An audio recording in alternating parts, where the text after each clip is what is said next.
Hello, welcome to the Political Paradigm Shift podcast. This is our fourth episode. We are down three people from last episode for various reasons. So Steve, Heather, and Art are not here. Today we actually have a specific topic, which is not something we had in other episodes.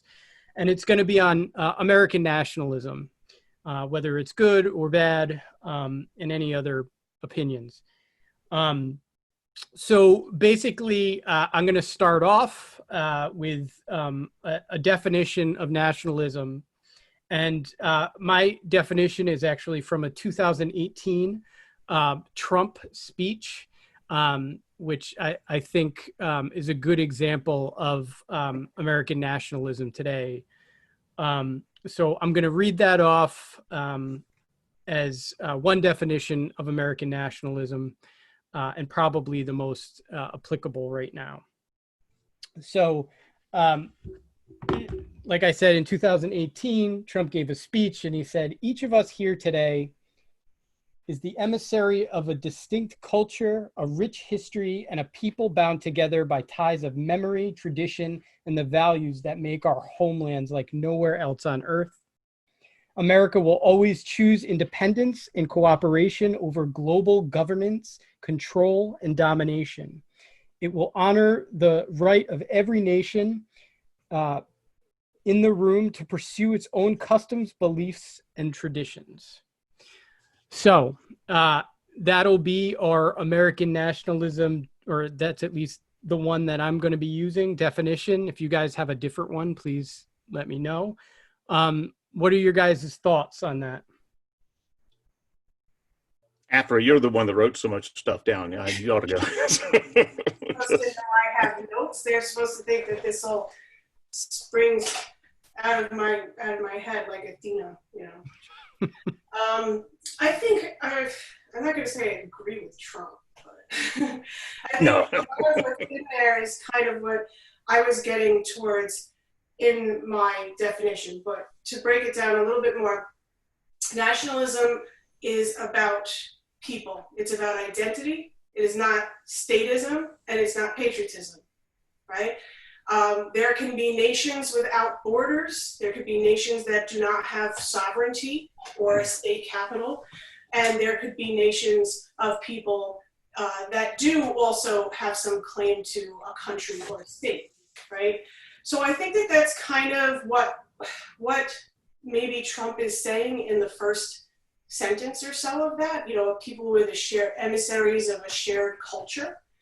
I'm just not really buying that that's true. And I find it hard to buy that it's true from him because he's always talking about a group that is real Americans as opposed to these other people, right? So there's real Americans, and from what I'm able to gauge, there are enemies of the American people, and there's like no meeting between them.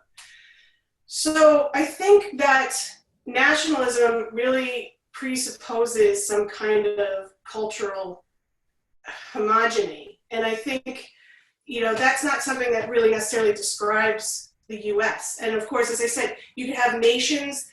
Nations refer to people, they refer to culture, they refer to tribes. They refer to the Navajo Nation, doesn't have its own, you know, country, doesn't have its own sovereignty necessarily, or the Nation of Islam. This has to do with shared cultural ties. And I think that at bottom, and this is kind of putting the conclusion before the rest of it, but I think that at bottom, what nationalism is a kind of widespread identity politics that is so broad and sweeping in the way that it frames identity that it manages to put itself to seem opposed to identity politics that we tend to characterize as factionalist or separatist or something like that. Nationalism does that. It just tries to get as many people as possible into this shared value system. And I think it's a trick. And I am kind of on board with the definition or the conclusion in Jihad versus McWorld, which is that neither globalism nor nationalism is good for democracy. right? These homogenizing impulses or this sense of borderlessness. Neither one of them is conducive to that. So I've got obviously tons of more stuff to say, but I will yield my time for now. Chuck? I'll just, I'm not going to add an awful lot to that. I think we've covered a lot of it. Just from a base definitional standpoint, nationalism is little more than the recognition of a group of people as a nation state, and tacitly the belief that somehow this nation state A is better than nation state B. My country's better than yours, or whatever. That's kind of tacit definition along with it. And Afra makes a good point in that a nation doesn't necessarily have to have defined borders, a capital, a seat at the UN. A nation can be a state of mind as well, and a common thread. So in that respect, yeah, Trump is right. If there's going to be a nationalist feeling, that's going to be produced by these feelings of commonality. It's my opinion that the U.S. is far too big and diverse to have that fit as a definition. 330 million people is one thing, but thank God we're not homogenous. You can drop yourself off in 5, 6, 7 different spots in the United States and see 5, 6, 7 very, very different cultures. And I think that's great.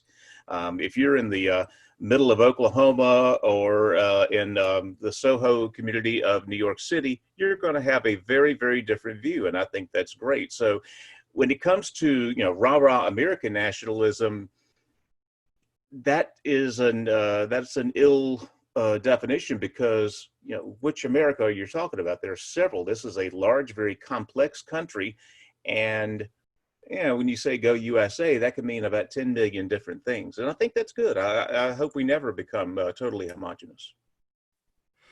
So I think it's pretty fair to say that Trump is probably talking to a specific group of Americans, right? Oh, yeah. Not talking to all Americans. I think he's made it perfectly clear that his version of who encompasses this nationalism is clear. It's anyone who agrees with him.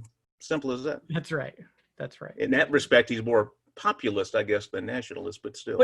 But I guess, and just to push back, because I think we all kind of agree on this, do you feel like, there are some things that we have in common, right, as Americans, right? I mean, it's not like, even if we have some distinct cultures or customs or religions or whatever, we still have some common ground, right? So that could be, there could be like a healthy degree of nationalism, right, where we're united, right, under the same.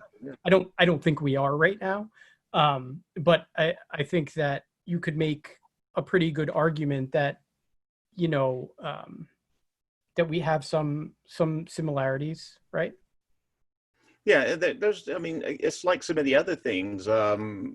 When done in some kind of moderation, is not in and of itself a bad thing.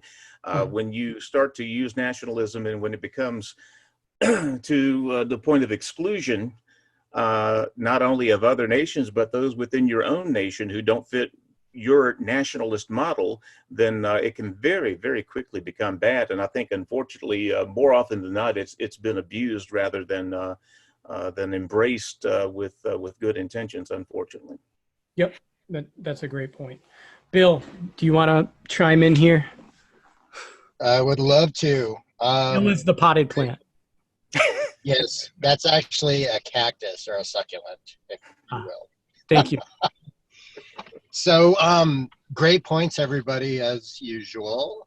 I guess what I would do is agree that nationalism is a group of people with a common identity, not necessarily within borders or anything like that. And actually, I believe the Navajo Nation is sovereign.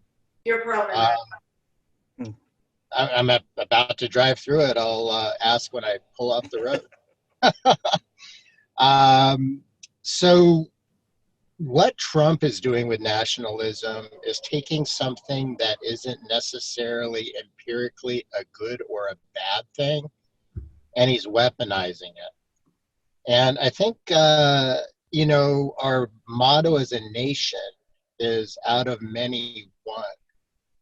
And I too love the amazing diversity that is America. And I live in California, which is just, it's an absolute wondrous place of literally every influence from around the world coming together in an extremely cosmopolitan, upbeat, forward looking culture. And it's absolutely wonderful. What I would say, I guess, about this whole thing, and kind of to Chuck's point, is that the exclusionary method which Trump is employing with nationalism is what I think is raising people's hackles and becoming problematic.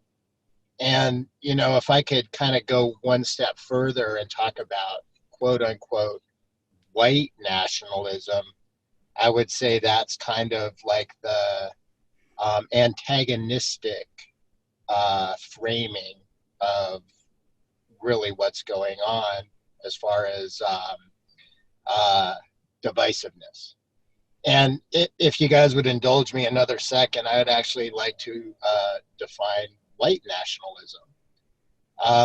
And Afra, if you want to jump in here with some intellect on my just kind of working class dumbness, please feel free. So when I hear the word white in relation to nationalism, what I think about is like a Eurocentric perspective, like white, pale people, right?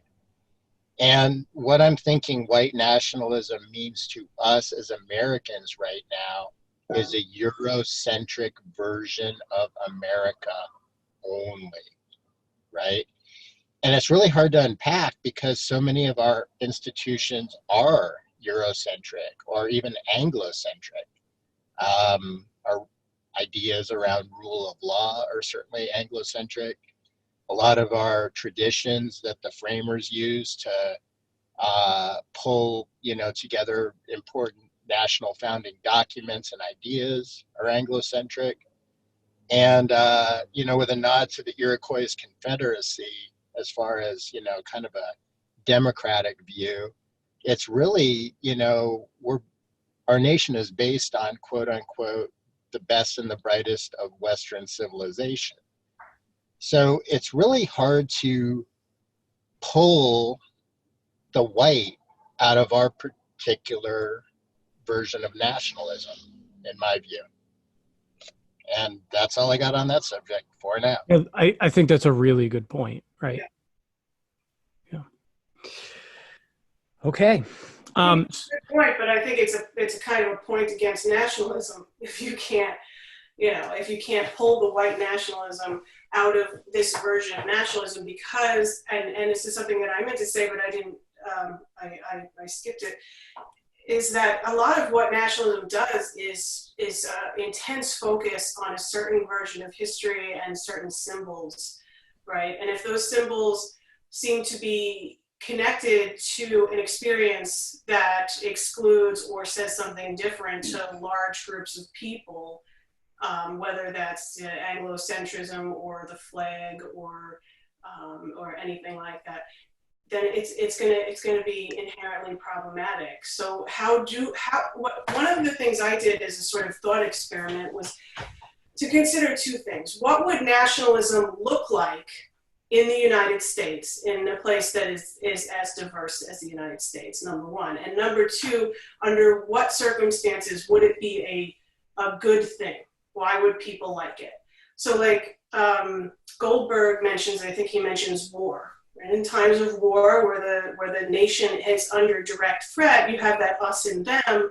So the guiding principle, the motivating principle is to protect the us at the expense of them.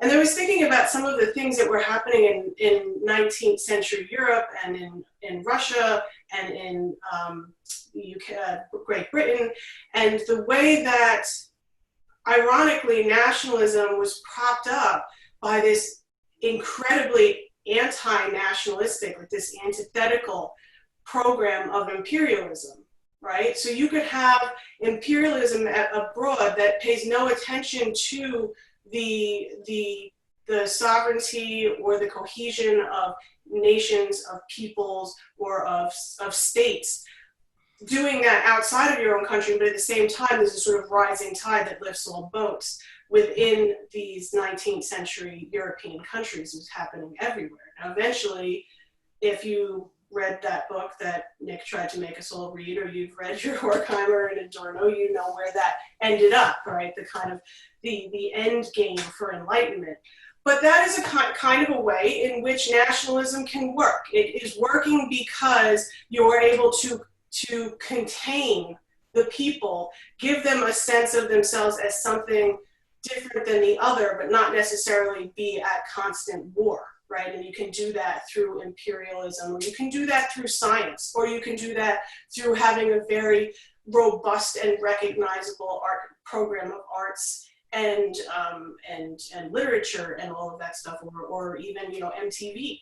But everything on that end, everything on the cultural end, as shorthand, is now considered more of a global project because people are thinking globally, and we've been trained to do that for a long time.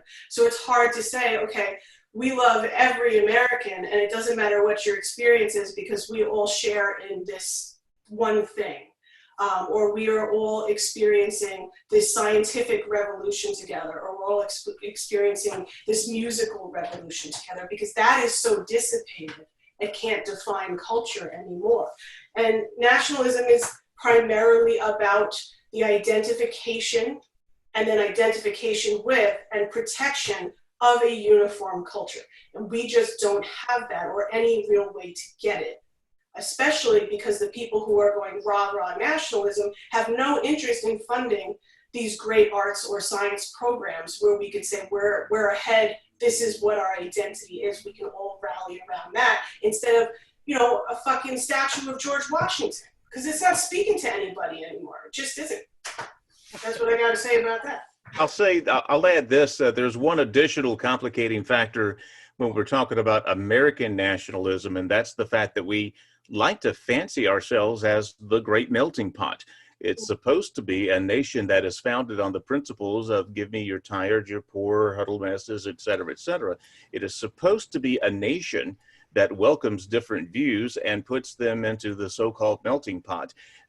In that respect, it's a little bit different from a lot of other nations, particularly the European nations. It's just a different philosophy, supposedly. Now, the weird thing is, nobody pays much attention to that, unfortunately. We say we're a melting pot, but no one wants to melt. Everyone wants to stake out, you know, their claim, even if you're a majority white, unfortunately, these days, they seem to be exclusionary. One of the things, and Afra, I know you're of the artistic bent sometimes. I remember the nationalistic art movement, I say broader art movement, mid-19th century. I'm a music fan, so some of the nationalistic composers that came out in the mid to late 19th century, Antonin Dvorak and people like that, and particularly the Russian Five, a lot of the guiding principle behind their art, their music, was this vision of nationalistic pride. Even though in Dvorak's case, the nation was very much in flux, it didn't exist as we know it today, but there was supposedly a nationalistic muse that they were following in that. So it's that's cool and I love it, but sometimes it's just so damn hard to define. And when you're talking about nationalistic fervor now prompting artistic expression, that makes it even harder to define. So way to pick a tough ass fucking topic, Nick. Thank you. This is great. Actually, can I jump in with something on the art tip really quick? Since Art isn't here. Oh wait, different Art. So Just Art, one of our two viewers. You better be watching Art. He'll watch it later from his hot tub. On the art tip, so art actually depends on patronage. You know, one thing I noticed when I was in the Louvre trekking through the miles of just astonishing everything was a lot of the art was pictures of basically the Dick Cheney of that era that was commissioned and now hangs in this, national treasure of a museum. And, my wife's actually an artist, and I can tell you, if somebody isn't paying for the art, the artist isn't working. I mean, look at how much out of this world art is in things like the Vatican or, cathedrals. I mean, those are the people with the money that could pay these skilled people to be creative. So it's unsurprising to me that art is frequently co-opted towards, a agenda. Even in America today, so-called like woke art is really agenda-driven around social justice issues. So, I mean, to me, art is kind of a more of a record of what happened in a culture rather than a driving force. That being said, occasionally a maven will appear and push the envelope forward regardless of the cultural constraints. But that to me is the exception rather than the rule. Well, think about, I see your point about art and patronage, and that patronage is still not, totally moldy in its grave. That's still what happens in a lot of cases. But literature did not have the same exact trajectory. And I think that one of the things that can kind of illustrate what I'm talking about is this movement in the 18th and 19th centuries, 18th century for Western Europe and 19th century for Eastern and the Russian Empire, was this push towards a national literature, right? That we have to have a national literature. But at the same time, there was a considerable, it's varying, but considerable degree of freedom depending on what kind of art what kind of literature you're participating in. So if you're writing for the stage, you've got the critics all over you. But if you're writing pamphlets or you're writing novels, you have a lot more kind of leeway. So at the same time where the state was saying, we need a national literature, a lot of this was pushed by France because France was the best at literature and everybody knew that and they wanted to be just as good. This push for a national literature comes from a desire to define the nation not for what was, right? Even though the English, for instance, looked back and said, okay, who's good? Who's going to be our origin? They picked Shakespeare, right? He's been dead for 100 years. Nobody paid attention. We don't even put him on the stage anymore, but they picked him. And Shakespeare became Shakespeare in the 18th century. This is a concerted effort to find symbols that weren't already there, not to protect symbols, right? Not to protect the stars and bars or something like that, but to find ones that were going to speak to everyone for a particular reason, and then allow that to be to start the snowball that creates the national literature. So I agree, Bill. I think that art, visual arts is probably a bad example of what I was trying to say, but if you look at it in the realm of literature, it's a little bit clearer about what happened and what could happen that can sort of unite people in a very different way than saying, no, you must love this flag, right? You must respect this statue. You must respect this song. I tell you, I'll probably get lots of hate mail for this, but I hate the national anthem. I just think it's terrible music. It's great poetry, but it's terrible music. I hate it's terrible construction and everything. Post-romantic band music, and it drives me insane, and it's impossible to sing. It's just badly written, right? I'm not allowed to say that. It's politically incorrect. I can't say that. Why? Well, I'm with you on that. We're both incorrect. Why not look for other things if you want nationalism? It's so ham-handed. It's so lazy to just say, no, you will behave as people behaved in the 50s, and that's what my nationalism is. Mm-hmm. Well, so on that whole, can I say one thing about, I think what all of us were saying about art, and that is that it can be easily propagandized if it's not by design it can be co-opted. And I'm not trying to run away if anybody has a rebuttal, but I did want to kind of springboard to, I guess, really my vision of how American nationalism could be versus what it is. And, really, like, Californian society is a pretty good model of a melting pot. The rest of the nation, not so much. And when American nationalism goes into the quote unquote white nationalism form, it by definition starts to exclude people that don't identify as like of European descent or culture, which, on one hand is actually, just kind of what happens when, dissimilar forces come together. But on the other hand, I think really what we should be doing as a nation, rather than kind of wallowing in this exclusionary form of nationalism, is to be working to get everybody on the same page, regardless of political affiliation, regardless of, culture of origin. I mean, we've got a really goddamn good thing going here. And all we have to do is get out of our own way enough to not fuck it up. What do you mean? What do you mean? I don't know what you mean. Like, by the good thing going here? Yeah. Like, what's a good thing going? Oh my God, this is like, we're living in an era, in a country, in a region that is unmatched in human history as far as abundance and quality of life.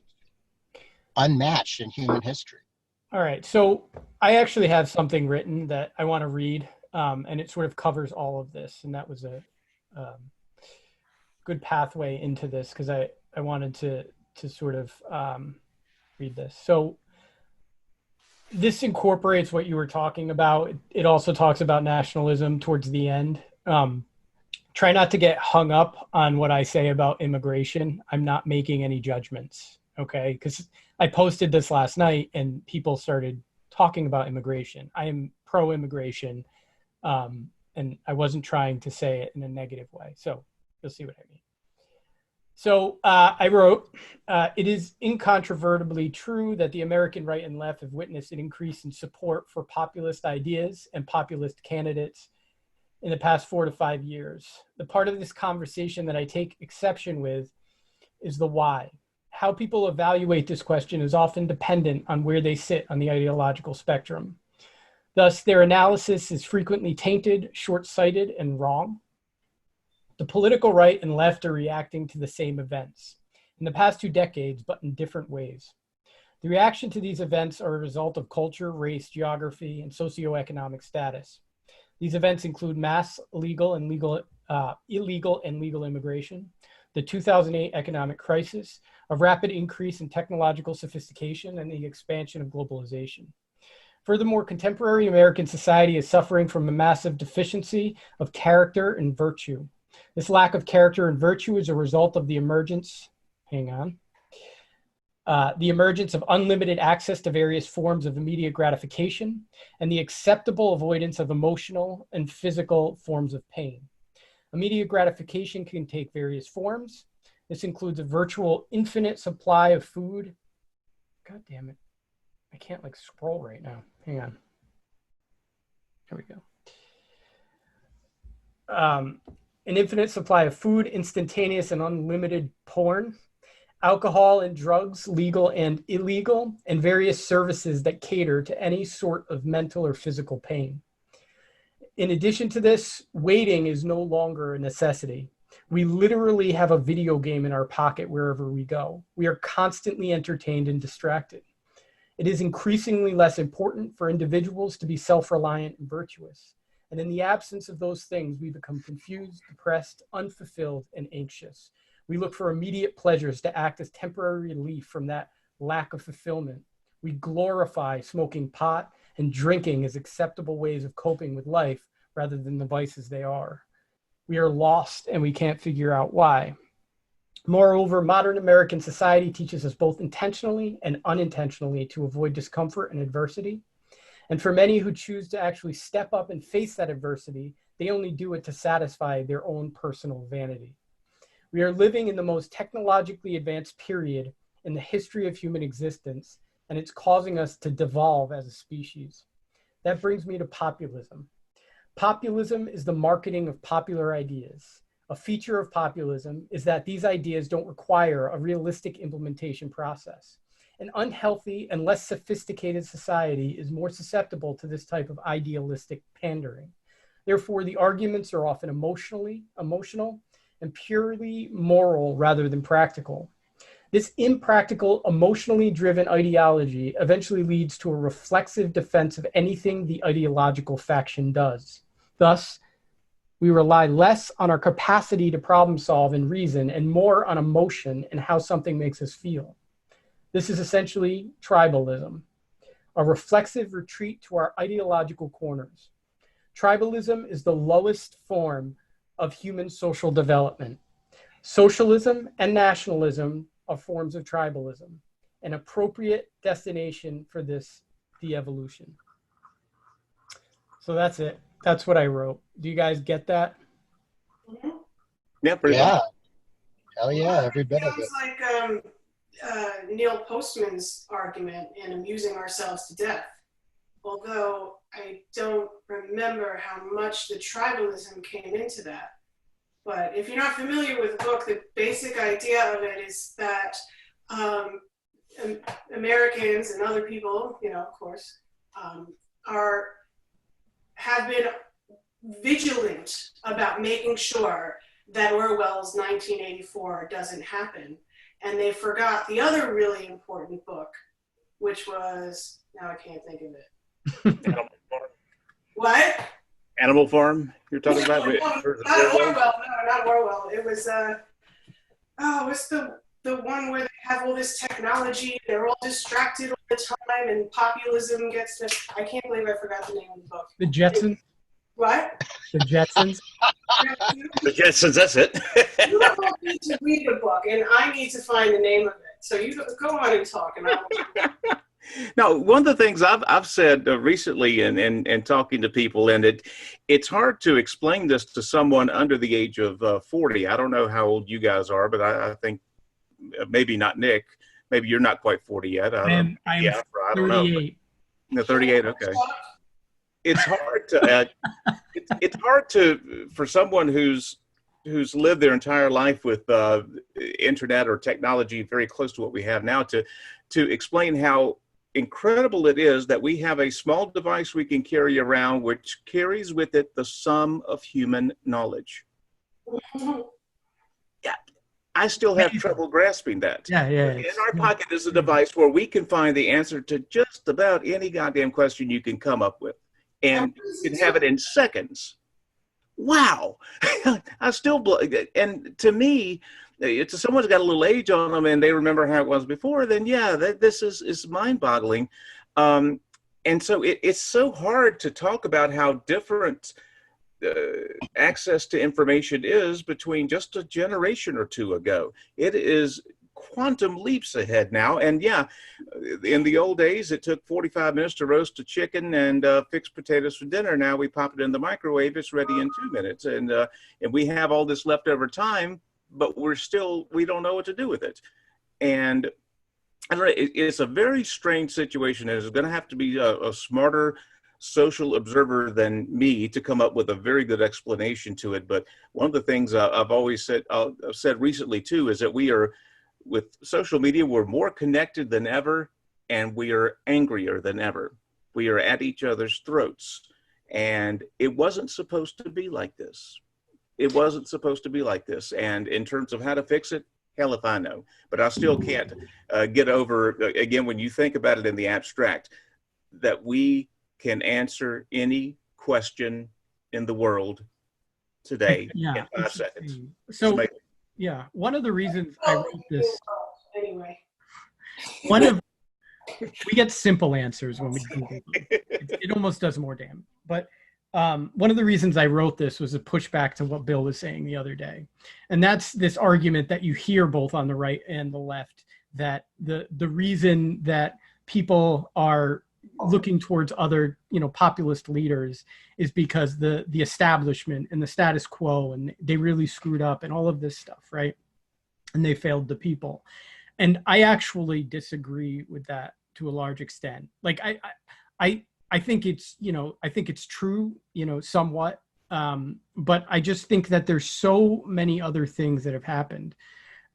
Technology being one of those things. I mean, think about how quickly the internet came out in comparison. I mean, just a major advancement in like an extremely short period of time, right?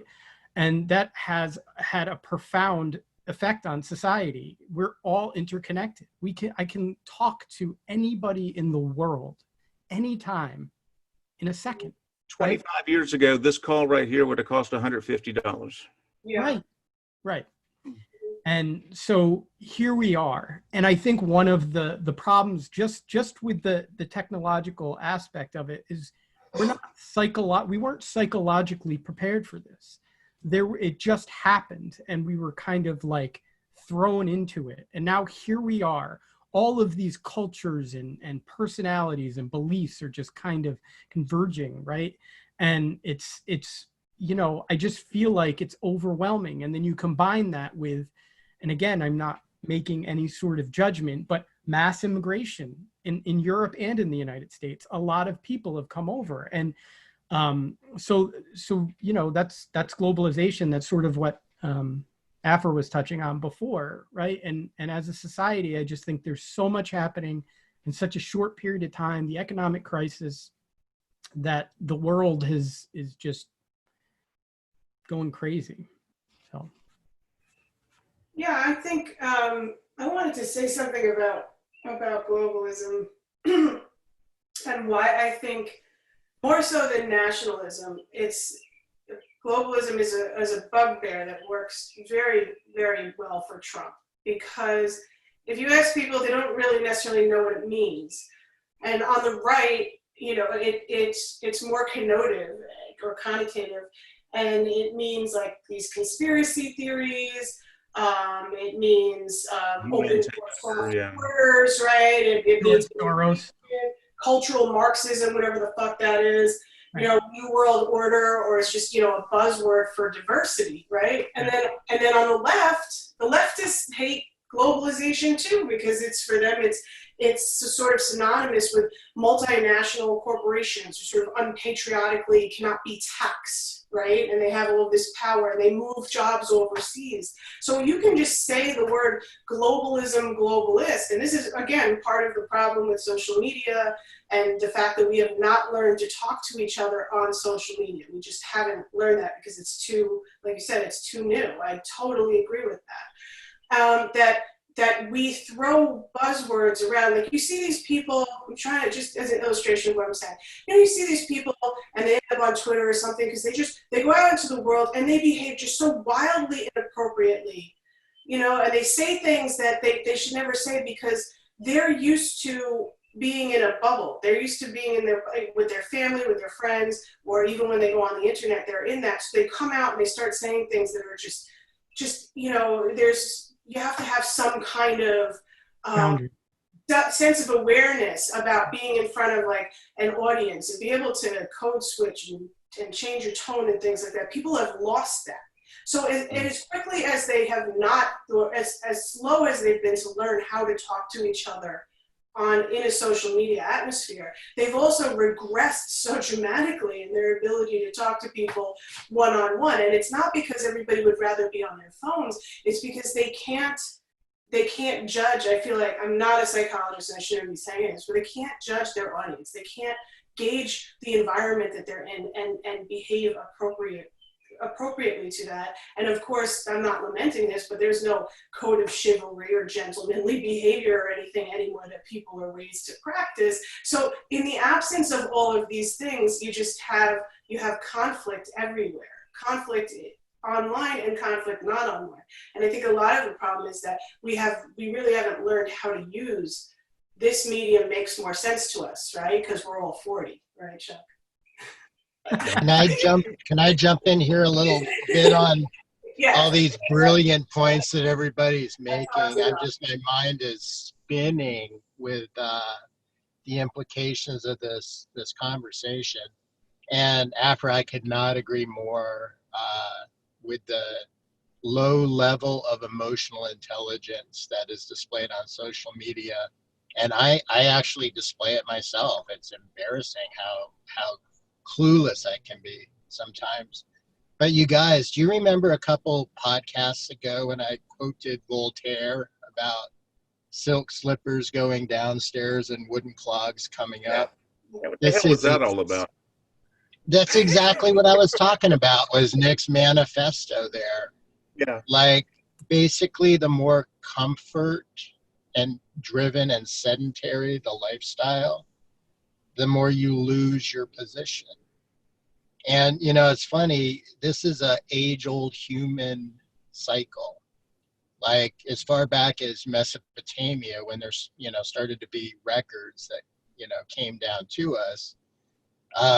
So the steppes would periodically disgorge these armies of horse archers that would, you know, raise the nearest civilization and take it over. And one of these groups was called the Sarmatians.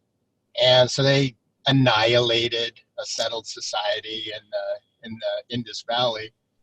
And within 2 generations, going from these like badass biker dudes on horses with bows and arrows just laying waste to anything in their path, to these pretty sedentary people that the historical record states took to wearing embroidered pants.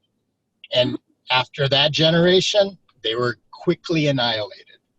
Yeah. So, you know, that's kind of a funny anecdotal way to say what I think Nick was trying to say in his manifesto, that as we lose the ability to keep a firm hand on the tiller because we're distracting ourselves with these idiotic little toys, then the whole ship goes off course. And I completely agree with that. One thing, though, that I really dearly, dearly hope happens instead is, because we are so interconnected in this way, this unprecedented way. And, you know, a lot of people have concerns about the privacy. I do too, actually. I'm a very private person. But here's the thing. If we all knew each other totally, like everything about each other, that actually clicks you over into a whole other level of acceptance. Because here's the thing, if we were being real and honest about every single thing in our life, we would find that there's things that we're all afraid of. There's things that we've done that we're all embarrassed of, ashamed of. Nick, you touched on that in a post a week or so ago. And instead of this rush to judge, if your shit is hanging out there too, the only thing left to do is to give the other person a hug and say, I know how you feel. Like, I would love to see that be the end game of this interconnectedness, where we drop the bullshit, you know, and the like doxing kind of behavior where, you know, people will point out the deficiencies in others to distract from their own fear and insecurity. Because bottom line, every human being has the same emotional range, the same regrets, the same hopes and dreams, the same fear and insecurity. And the sooner we understand that and accept that in each other, the quicker we can get past this othering and enmity. Is that the right word? I meant enemies. All right, so with that, I'll shut up. Do you have something to say, Chuck? No, I just very quickly, there's a sort of a meme. I don't know if it's even a meme, just kind of a statement that I've seen in several Facebook groups, something along the lines of hard times create good people create good times creates bad people create bad times. And yeah, that's a very simplistic way to look at it, but I think that's kind of what Bill was trying to get at there, that sometimes prosperity is the worst thing that can happen to us. Yeah, it definitely sets up its own sort of unique challenges. Well, I just sorry, I didn't mean to cut you off. No, go ahead. I just thought maybe this is interesting. So we're talking about art, right? So you've heard of the Shield of Achilles, right? The what? Achilles in the Iliad, he loses his favorite dude, probably his boyfriend, goes off to fight wearing his armor. Patroclus. Yeah. And he dies, and the armor is stripped from him. So Achilles wants to go out and fight, so he has to get a new set of armor. So he gets it from the blacksmith god Hephaestus, and it's the shield shows two different. There are two different societies on it. Chuck, you know what I'm talking about? You're not. Yeah, I know exactly what you're talking about. I was trying to, and they had a name for both of them too, and it's escaping me right now. It's been years. I don't remember. I don't know. But they have, one is the people are at war, and one is the people are at peace. And in the tableau of the people who are at war, they're all participating in one thing, all participating in some kind of a war effort. They're unified. They're not fighting. They're supporting each other. And in the other tableau, it's people who are arguing a blood feud here, arguing over price of something here. Somebody's sad because they didn't get the bride that they wanted. So the whole ethos of that was that when people have some kind of hardship, it kind of galvanizes them and focuses them. And when they don't, then the idea of private individual hardships seems so big, right? And it doesn't matter what that is, but because everything is a matter of perspective and everything is a matter of scale. So, my question about nationalism is, it's always, if it's arisen organically, it's come out of that kind of pressure on a society. Can you even do that without that sort of pressure on a society? First of all, and second of all, would you want to? And I think that, Jonah Goldberg says, no, you shouldn't want to, because in that situation, the most important thing is individuals and individualism and individual liberty. And that is what the state is meant to protect, not some kind of state, some kind of national identity. So how do you do that? And one of my ideas was through art. How do you create some kind of unifying principle without being in some sort of imminent danger? It's the old adage, nothing unites people faster than a common enemy.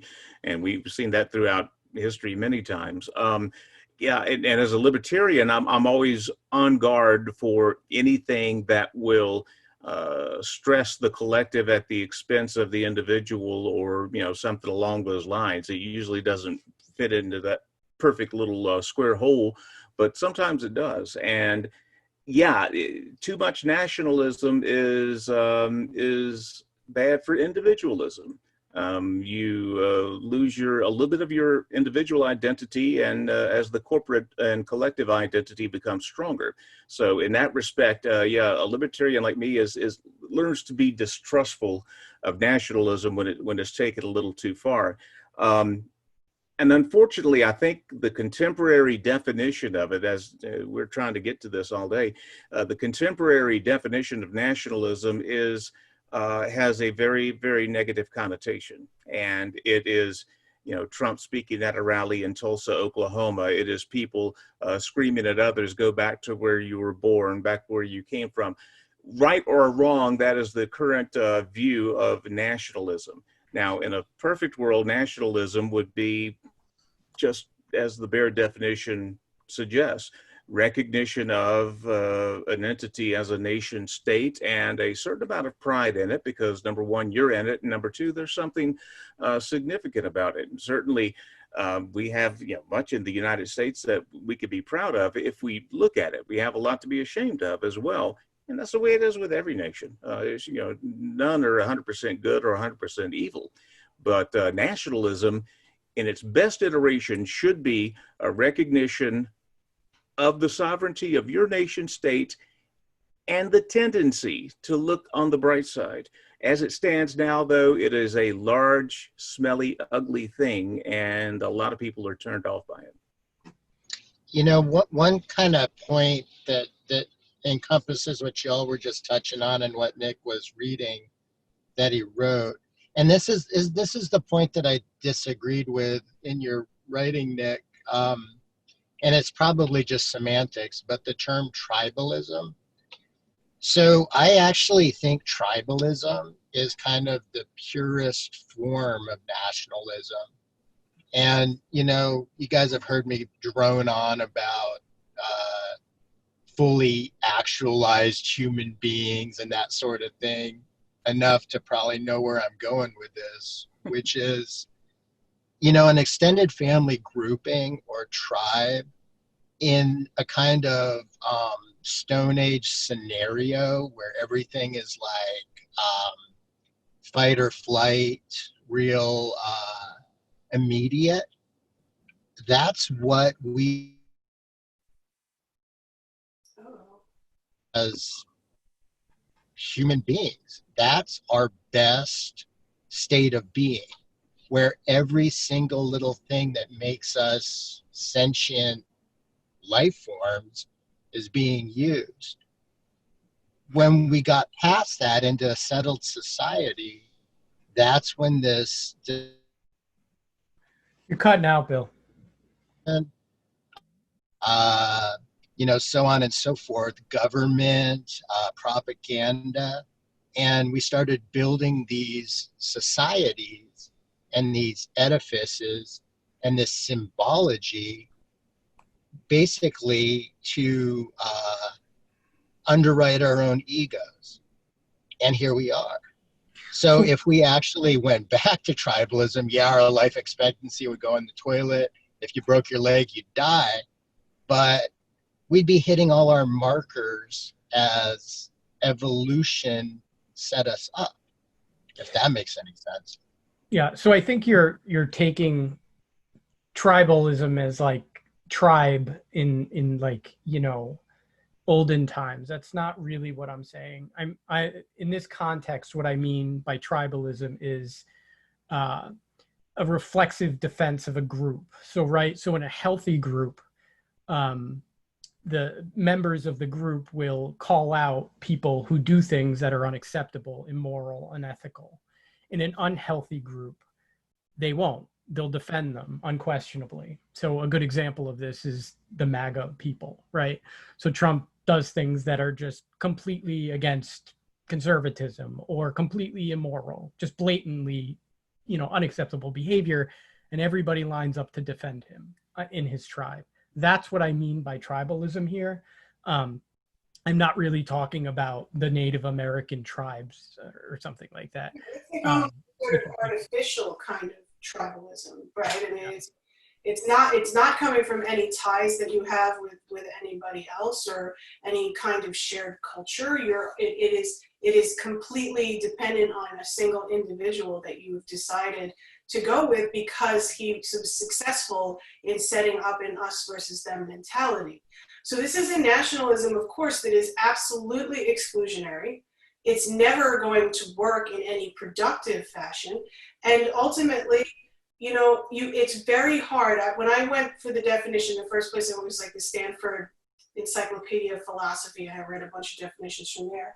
It's really hard to find a definition or an example of that definition that is not ethnocentric. It's really hard. And maybe, I think if Trump would have tried a little bit harder, as much as this is just like sort of retail cult of personality stuff, and he might have gotten more people to get on board with the us versus them mentality and follow me and only I can fix it if he wasn't so clearly invested in the ethno state, you know, and if the people who supported him weren't so clearly invested in that. If the first thing that you do is try to ban a religious a religious group from your country, the first fucking thing you do, then you're sending really bad signals. But he likes to send those signals. Like, he just does it over and over again. And I think that the problem with nationalism is it's worked pretty well in times of war. And it always works way better in situations where you already have a sort of ethnic homogeny, you know, England, France. You brought up immigration. There are reasons why immigrant communities in England and France don't do as well as they do here. I know I'm maybe not supposed to say that as a liberal, but America does it better in that case.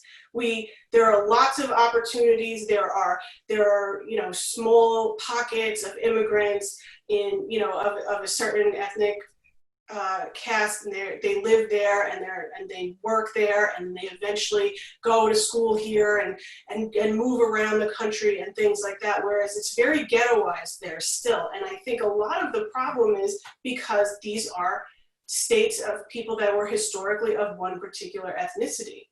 And then somebody mentioned before something about, I think it was Bill was talking about tribalism, and then suddenly we went out and started, but what did we do when we suddenly went out and broke free of the tribes? It was about collecting land. It was about growing empires. And I don't think that I haven't had much time to talk about this, but I don't think that there's anything less nationalistic than an empire.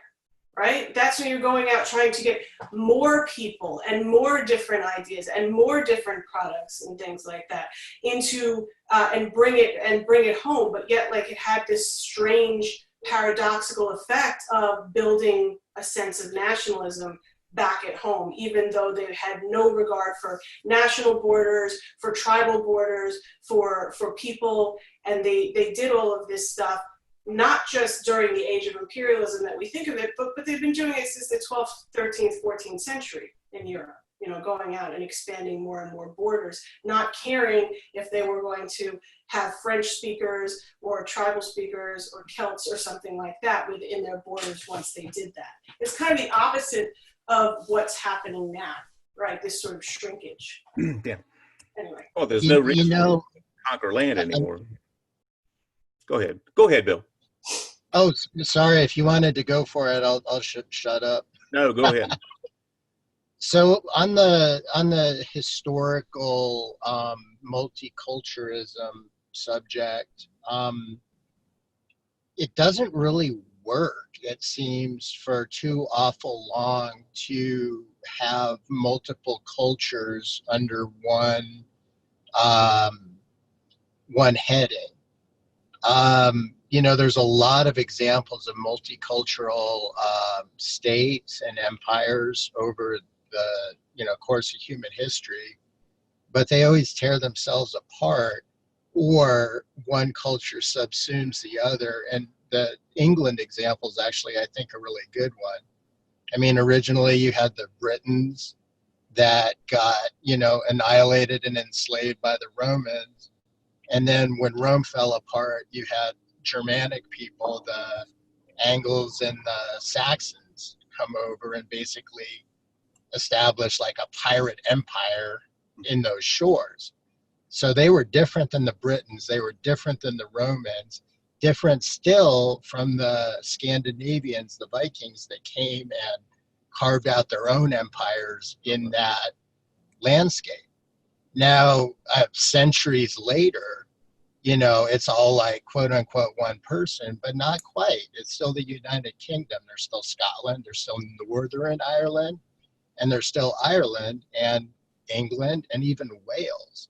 These are all still ethnically diverse places and peoples and nations in of themselves under one heading, but that common heading is still exclusionary to, like, say, you know, immigrants from the Commonwealth or the former British Empire, which would be like India. You know, there's West Indies immigrants in Britain that I think would fall under your category of not doing that well in that society. So really, I guess at the end of the day, what I would say to that is time heals all wounds. I don't know. I mean, this is why, you know, Boris Johnson says crazy things about Britain's role in slavery and in colonization and things like that. And people just like, you can't, how do you say it? But there have to be a large portions of people who are able to hold in their minds two different things, which is that Great Britain is great because we took over the entire world and the sun never set on the British Empire, but also that England is only for people of English, but also French, but also Scandinavian, but also Scottish and descent, right? So like that for some reason works for people, and it seems even crazier here because there's no, you know, the United States is a place in almost every, where I am right now is a place where so many different peoples converged at one time at the exact same time, right? So what do we base this Anglo heritage on exactly? You know, how do you say you live in Pennsylvania, you've got an Anglo heritage when so many German immigrants went there and made Pennsylvania, right? Well, after William Penn, of course. So, you know, and to be from the very beginning, religiously diverse, ethnically diverse, people who did not think of themselves as the same race or the same people at all, right? Mainly because of religion, but also other things. How do you unite all of that under a sort of common experience where, again, more waves of immigrants forever for the entire experience? How do you do that without becoming an ethno-nationalist? And how do you do that? How do you create nationalism for everybody without making them feel like they all have a sort of stake in it? I can see the value. I can see when I watch that video that you had us watch, and you know, when I listen to other people talk, and I could see the desire for some kind of nationalism. But nationalism is not patriotism, and nationalism is not statism. It is about a people. It's really almost always been about an ethnic group, and the sovereignty of that ethnic group is what is desirable. But I don't see how you can do that here, or how it will ever be anything other than noxious to like a good portion of the people. It's going to be difficult, but again, the only possible way we can make it work and have it not evolve into an ethno state is, like we said earlier, is to recognize and embrace the fact that we are a diverse nation. Part of our national identity should be the fact that we have people from all over the world here, and they have come together under the Constitution. That could be another good rallying point, I think. I think it's very significant. This first large-scale experiment in representative democracy that, despite major bumps, has worked out better than anyone, I think, could have envisioned 200 plus years ago. There's a lot to be proud of in that statement without having it slip into an ethnic purity test. In that respect, it doesn't have to be ethnic. What's that? Well, then how do we define nationalism against patriotism? Because I agree. I think you could say that we have this excellent system that's, you know, capable of evolving and things like that. How do you then say what is a patriot, as you know, in comparison to what is a nationalist?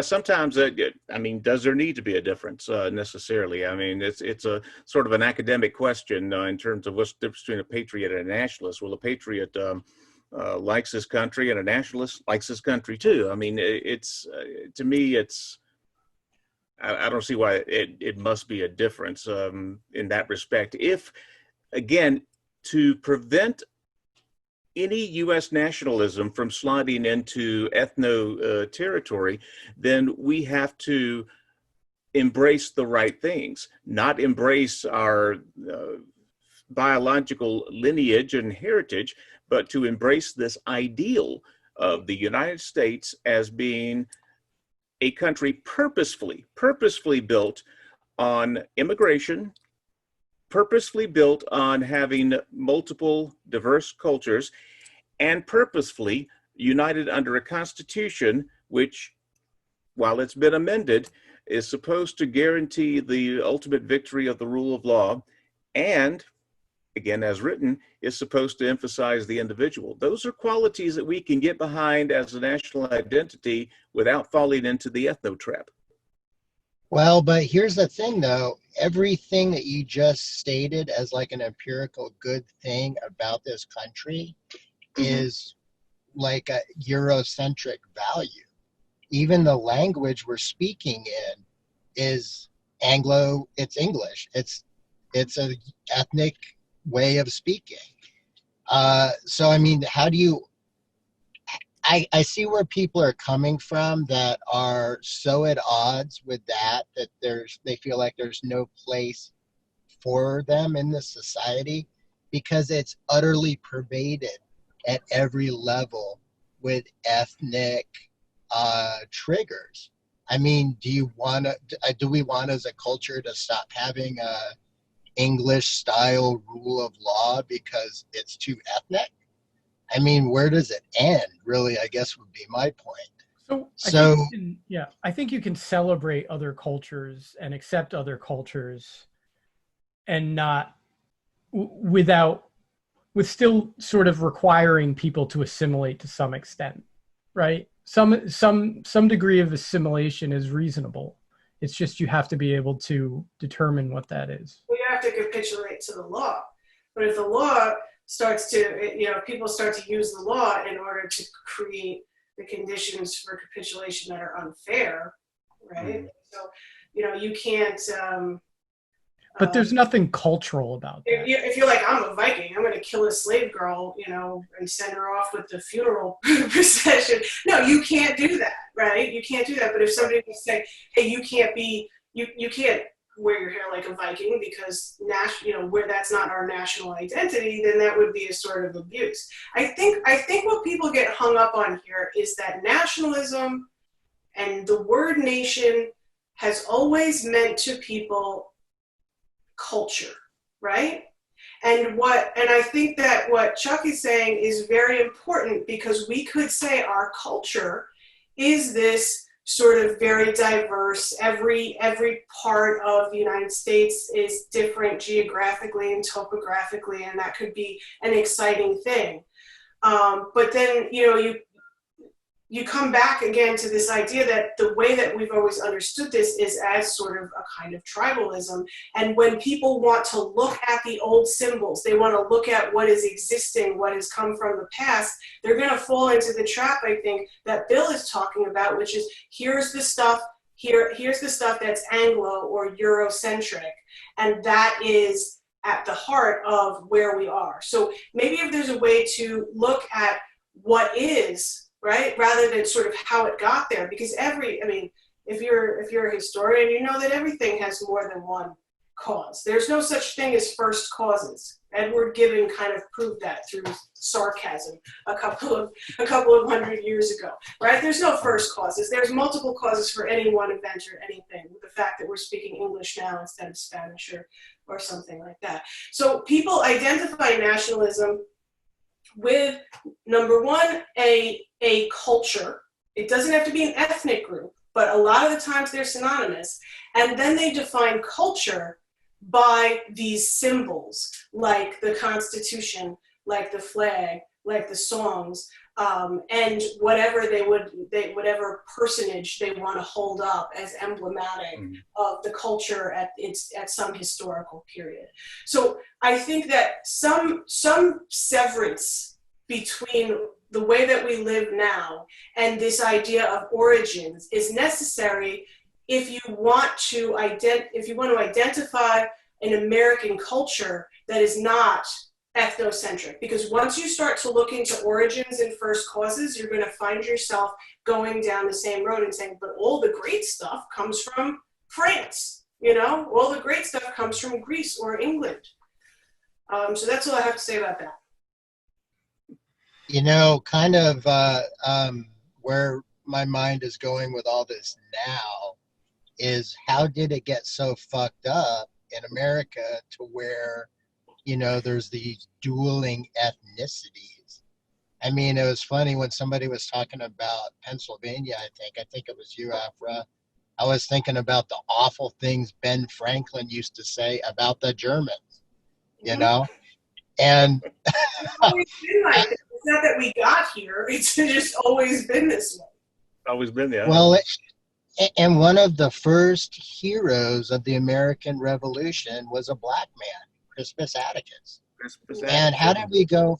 How did we go from that to, where we are now, where we're tearing our cities apart over the systematic and institutionalized racism against Black Americans? Wait, are you And saying are you saying racism was worse in the American Revolution? I mean, was better? What are you saying? I am. I'm saying that what we're thinking of is these divisive, nationalistic, ethnocentric policies is really a function of class. And really, that's been a manipulation through our American history to keep the masses at bay. See, I think that's a conspiracy theory. I don't what does that even mean? What do you mean? Well, so what possible ends would it? Yeah, when I say it like that, it does sound like a conspiracy theory instead of just like what happened, right? So, I mean, here's the thing, like, why would the national conversation about the workforce be color-coded right from the get-go? I don't think racism is necessarily as much about where you're from as color-coded classism and a method to control people and prevent them from getting together towards a common aim. Based on what? I don't even understand. Like, what are you trying? How are you distinguishing that from racism? Like Well, that racism doesn't exist. It's actually classism Well, because they enslaved the specific. To classism in a way, at least in terms of some origin stories. The idea that you couldn't control your white slaves unless you put them into some kind of power position. So that that came, and then supposedly, I don't entirely buy this theory.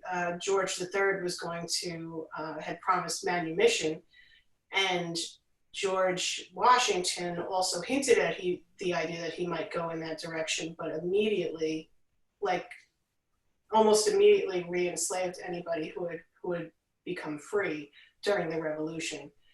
And that's because, they had an economic system that they wanted to support.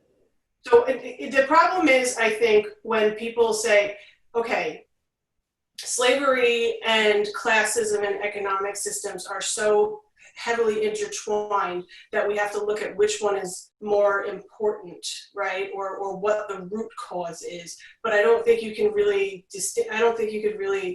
disentangle them, I think that's kind of what Bill is saying. Well, okay. Yeah, that's what I'm saying is that one of the, and look, it's happening today. So I think we can all agree that it's an established fact. And Art touched on this beautifully a couple podcasts ago, where he said Trump knows that he doesn't have to appeal to everybody. He just has to appeal to enough people to put him over the edge. And that's absolutely true. That's how elections in this country work. So his particular brand of race-baiting demagoguery is suited to that end. What I'm saying is the race-baiting demagoguery is as old as America, and that's been with us since our inception as a means to do exactly what Trump is doing now, which is divide us enough to control. One of the master's tools, and they don't want to give it up, and it doesn't seem to matter how old it is or how many times we've seen it play out, it still works. So we fall for it every fucking time. Okay, so my pushback on this, because I've heard this argument, this is a progressive argument, right? That's where it has its roots, this idea of classism. And I feel like it's dismissive of racism. I feel like it minimizes it. And the reason is this. So if you read writings